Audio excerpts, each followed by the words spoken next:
నమస్తే. ప్రస్తుతం మనతో పాటు సీనియర్ జర్నలిస్ట్ జగదేవ్ ఉన్నారు. ఆయనతో మాట్లాడదాం. నమస్తే సార్. నమస్తే. సార్, అమితాబ్ బచ్చన్ ఈరోజు ఒక ట్వీట్ చేశారు. ఆ ట్వీట్కి ముందు ఏం జరిగింది అంటే అభిషేక్ బచ్చన్ అండ్ ఐశ్వర్య విడాకులు తీసుకుంటున్నారు అని చెప్పేసి, అది నిజమవునా లేకపోతే నిజంగానే తీసుకుంటున్నారు, వేరువేరుగా ఉంటున్నారు, ఇవన్నీ వార్తలు వస్తున్నాయి. అసలు ఈ వార్తలన్నీ వస్తున్నాయి, ఓకే, అసలు మీరేమంటారు సార్ వీటన్నింటికి?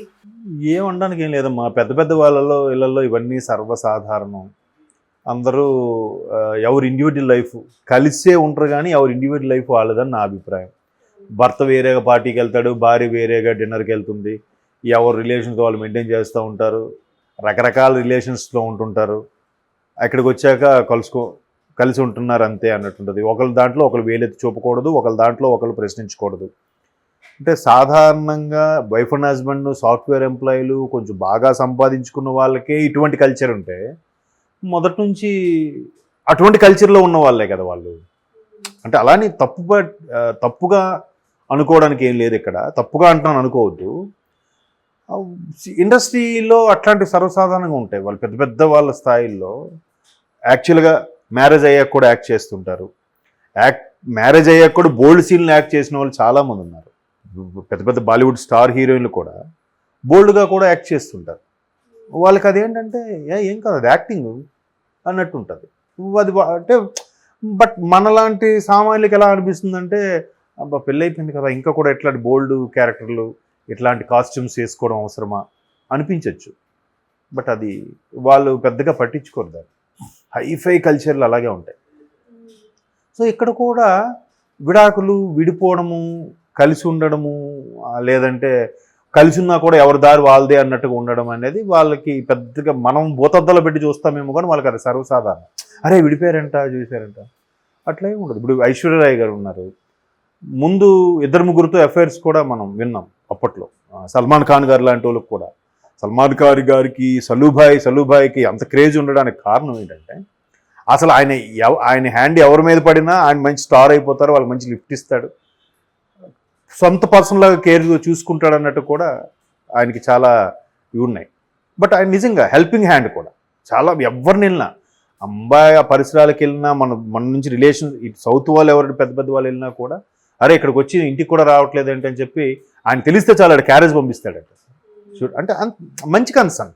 బట్ ఆయన ఎక్కువ విమర్శలు ఎందుకు ఉంటారు అంటే, ముగ్గురు ఖాన్లో అమీర్ ఖాను, తర్వాత షారుఖ్ ఖాను, సల్మాన్ ఖాన్లో పోల్చితే అమీర్ ఖాను ప్రొఫెషనల్ పక్క, షారుఖ్ ఖాన్ గారు అంత కమర్షియల్ తెలిసిందే. అంత డౌన్ టు ఎర్త్ ఉండి అందరితో సరిగ్గా మంచిగా ఉండే ఇది ఒక సల్మాన్ ఖాన్. ఏదైనా ఇమీడియట్గా స్పందించడం కానీ చేయడం కానీ. బట్ ఆయనే పాపం ఎక్కువ ఎప్పుడైనా అంతే కదా, ఎవడైతే చేస్తాడో వాడికే విమర్శలు ఎక్కువ ఉంటాయి. సో అట్లాంటి సల్మాన్ ఖాన్ గారితో అఫైర్స్ అని, తర్వాత మధ్యలో ఇంకెవరి పేర్లు రకరకాలుగా. అట్లాగే మొత్తానికి అది తిరిగి అభిషేక్ బచ్చన్ గారితో మ్యారేజ్ చేసుకుంది, బిడ్డను కూడా కంది, ఒక పాప అనుకుంటాను. సో ఆ పాప కూడా ఇప్పుడు మన రీసెంట్గా ఇక్కడ ఫొటోస్ కూడా చూసాను, ఆ పాప కూడా చాలా పెద్దదయ్యింది. తర్వాత ఐశ్వర్య మ్యారేజ్ అయ్యాక కొంచెం ఫేడ్ అవుట్ అయిపోయింది ఫేస్ కానీ అవన్నీ కూడా కామన్. ఇప్పుడు అభిషేక్ బచ్చన్ కూడా అంత ఇదిగా లేరు ఆయన. ఐ మీన్ స్టార్డమ్లో లేడు ఆయన. ఏదో యాక్టర్గా ఉన్నాడు, అప్పుడప్పుడు అడపా ఏవో చేస్తుండొచ్చు, కానీ అంత ఇమేజ్గా లేరు. సో ఈవిడికి కూడా లేదు. ఒకరికుండి ఒకరు లేకపోయినా కూడా పెద్దవాళ్ళు ఆ రకమైన తారతమ్య భేదాలు వస్తాయి. బట్ మేబీ చిన్న చిన్న పొరపక్షాలు వస్తాయి. వాళ్ళకి ఏంటంటే మిడిల్ క్లాస్ ఫ్యామిలీస్లోనే వాళ్ళు ఎక్కువ డైవర్స్ కేసులు వింటున్నాం. సో పెద్ద పెద్ద తరహాల్లో డైవర్స్ అనేది సర్వసాధారణం. పెద్దగా అలా పట్టించుకోవడానికి ఏం లేదని నా అభిప్రాయం. కానీ ఎందుకు అంటారు ఇంత అంటే ప్రొలాంగ్ చేస్తున్నారో ఏదో, కానీ వాళ్ళిద్దరు మాత్రం వచ్చి అంటే మేము విడిపోవట్లేదు అని చెప్పేసి ఎక్కడ చెప్పట్లేదు.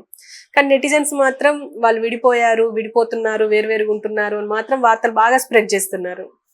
అది నెటిజన్స్ ఎలా అయిపోయిందంటే, అట్లా తమ్మునేలు పెడితే ఇంట్రెస్ట్గా చూస్తారని ఉద్దేశము, లేదంటే లేనిపోని అదిగో పులంటి ఇదిగో తోక అనే రకాలు. పులి కనబడదు, నేను తోక చూశాను అంటాడు. అట్లా అయిపోయింది. అందుకే ఇప్పుడు సోషల్ మీడియాలో ఎట్లా అయిపోయిందంటే, ఏ గాసిప్స్ మీద అయితే చాలా సోషల్ మీడియా ఛానల్స్ బతుకుతున్నాయో, ఆ గాసిప్స్ని మితిమీరి రాయడం వల్ల, కొన్నాళ్ళకి వాళ్ళే లేకపోవడం వల్ల మీరు ఇంక ఎవరి మీద రాస్తారు? వీళ్ళు దేన్ని ఆధారం చేసుకుని వీళ్ళు బతుకుతారు, దేన్ని ఆధారం చేసి వీళ్ళు తింటారు అనేది ఉండాలి. కానీ ఏం కాదులే, మనం కొత్తగా ఇచ్చాం, మన న్యూస్కి మంచి వ్యూస్ వచ్చాయి, షేర్స్ వచ్చాయి, లైక్స్ వచ్చాయి, సబ్స్క్రైబర్ పెరిగారు, ఇట్లాగా ఆలోచిస్తున్నారు తప్ప దీనివల్ల అవతల వాళ్ళు నిజంగా వాళ్ళు హ్యాపీగా ఉంటే వాళ్ళు కొంపలు కొల్లేరులు అయిపోయే పరిస్థితి ఉంటుంది కదా. ఇప్పుడు ఇంతకుముందు మనం కృష్ణవంశీ గారి గురించి మాట్లాడుకున్నప్పుడు కూడా ఆయనకి ఒక జర్నలిస్ట్ అడిగారు, సార్ ఏంటి రమ్య గారికి మీకు మధ్యలో ఏంటి విభేదాలు, విడిపోయారట కదంటే, అవునా పొద్దున్న నాతో అదే అంది, ఏంటి మన ఇద్దరు విడిపోయాడు కదా అన్నట్టు జోక్గా అంది, మరి సరే ఇంటర్వ్యూకి వెళ్ళి వస్తా అని చెప్పొచ్చాను అన్నాడు ఆయన. అంటే లేదు మేము కలిసే ఉన్నాము అని చెప్పే ప్రయత్నంలో, అంటే ఆయన ఏంటంటే ఆమె బిజీ ఆర్టిస్ట్. రమ్యకృష్ణని ఎంత హైలీ టాలెంటెడ్ ఆర్టిస్ట్ అనేది మన బాహుబలితో ప్రూవ్ చేసుకుంది ఆవిడ. పైగా వాడికి బిడ్డ బాబు ఉన్నాడు వీళ్ళిద్దరికి. బాబుని అక్కడ చదివించుకుంటుంది, చెన్నైలోనే ఎక్కువ అక్కడ నుంచి చెన్నై బేస్ అన్ని తిరుగుతుంది కాబట్టి అక్కడే ఉంటుంది. ఈయనకి ఏంటంటే తెలుగు ఈ బుక్స్ ఇవి, ఈయన ఏమైనా స్టోరీ డిస్కషన్ ఇక్కడ అలవాటు కాబట్టి ఈయన వచ్చి వెళ్తుంటాడంట. బాబుని చూడాలి మేము తను చూడాలి, వెళ్ళడం ఓ 2 days ఉండడం రావడం అట్లా చేస్తుంటాడు. దానికి విడిపోయారంట అట్లా. ఇంకా ఈ ఏజ్లో ఇంకేం విడిపోయి ఏముంటుంది. అలాగని ఈయన అరే నువ్వు స్టారు నేనేం కాదు అనుకునే మనిషి కాదు అంటే సర్దుకుపోయేలా ఉంటుంది. ఆ స్థాయిలో పట్టించుకోవడాలు అట్లా ఏమి ఉండవు. కాకపోతే కొంతమంది ఏదో సినిమాలో కూడా చూపిస్తారు, భార్యని ఆడే ఇంట్రడ్యూస్ చేస్తాడు. ఒక్కసారి భార్య ఈడికి మించిపోయి పెద్ద సింగర్ అయిపోతే ఆ అసూయతో తట్టుకోలేక ఇంకా ఇద్దరి మధ్యన గొడవలు రావడము అట్లా జరుగుతుంటాయి. సో అట్లా వచ్చినప్పుడు ఇద్దరు ఫేడ్ అవుట్ అయిపోయి ఉన్నారు కదా, ఇద్దరికీ అవకాశాలు లేవు. ఐశ్వర్య గారు కూడా మా తర్వాత వేరే వేరే క్యారెక్టర్లు చేశారు, గెస్ట్ రోల్ చేశారని ఏం చూడలేదు. ఈయన కూడా ఎప్పుడో అడపదడప ఏవో సిరీస్లో కనిపించాడు కానీ మళ్ళీ లేదు. అట్లా ఉన్నప్పుడు ఈ నెటిజన్స్ రాసిన దానికి వాళ్ళు ఫీల్ అయిపోవాల్సిన అవసరం లేదు. అలాగని వాళ్ళు విడిపోతున్నా కూడా సరే వాళ్ళు రాసుకుని మేము మా ఇష్టం మా లైఫ్ ఎవడేం చేసుకుంటే మాకు అనవసరం అనుకున్న వాళ్ళు కూడా ఉన్నారు. తెలుగులో కూడా బాలీవుడ్లో ఆ కల్చర్ మరీ ఎక్కువ, మన దగ్గరకు కూడా అటువంటి కల్చర్లు వచ్చేసాయి ఎప్పుడో. అదే చెప్తున్నాను, మిడిల్ క్లాస్ ఫ్యామిలీస్లోనే అరే నేను ఉద్యోగం చేసుకుంటాను నీ గొప్ప నాకేంటి, నీ అజమాయిషి నా మీద ఏంటి అనుకునే రోజులు వచ్చేసాక పెద్ద పెద్ద స్థాయిలకు అవి ఏం అనిపించవు, సర్వసాధారణం. ఈ కాకపోతే నెక్స్ట్ ఇంకో పెళ్లి చేసుకుంటారు, మళ్ళీ ఇంకో పెళ్లి చేసుకుంటారు, ఆడితో ఒక 6 నెలలు సంవత్సరం 2 ఏళ్ళు, లేదు అది నచ్చలేదు మళ్ళీ ఇంకోడు, ఇట్లా చాలామంది ఉన్నారు కదా.